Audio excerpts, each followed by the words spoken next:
Ayan, magisa tayo. Magisa ng sardinas. Nilagyan ko ng maraming Sinabawan na pala ito kasi maraming sabaw, hindi na ginisa. Gusto ko may hihigupin na sabaw. Ayan, lagay na natin yung malunggay. Sana magkasya. Mukhang di kakasya.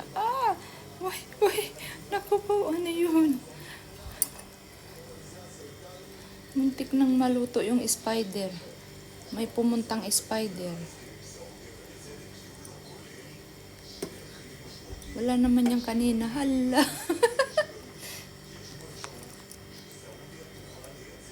Muntik nang maluto. Ayan o, may gagamba. May gulay. Buti na lang tumalon siya. Pagkuha ko pa lang dito. Nakatiwangwang lang kasi siya ng ganyan. Siguro nakupunta siya.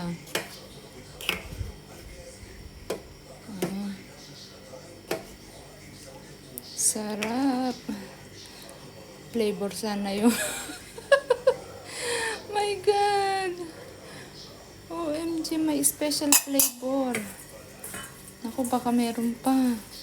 Tingnan nga natin. Wala naman yung kanina. Ito po yung bunga. Pwede ko kaya itong kainin. Kaya mo na mag-experiment tayo. Masustansya yan. Kainin natin. Ang bulaklak ko talaga kinakain yan. Alam ko. Tama na nga ito.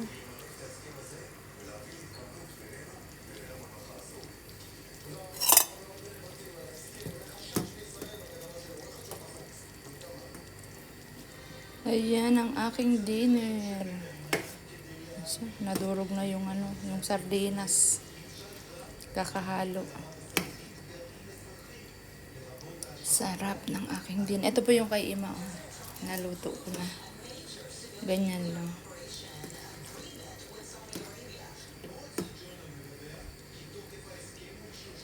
Why, buti na lang talaga tumalon yung spider.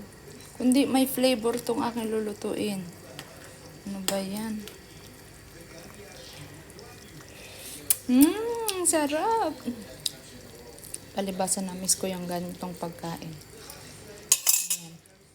O diba? Muntik nang magka-flavor ng gagamba. My God, kampante ako. Hindi ko na tinakpan. Siguro nagpunta siya dito. Ito, may sobra pa ako para bukas. Pang tinolang manok. Ayan. Sarap. Ang sarap. Sakto na yung timpla ko. Pero mamaya lalagyan pa po yan ng paminta kasi gusto ko medyo maanghang-anghang. O, diba?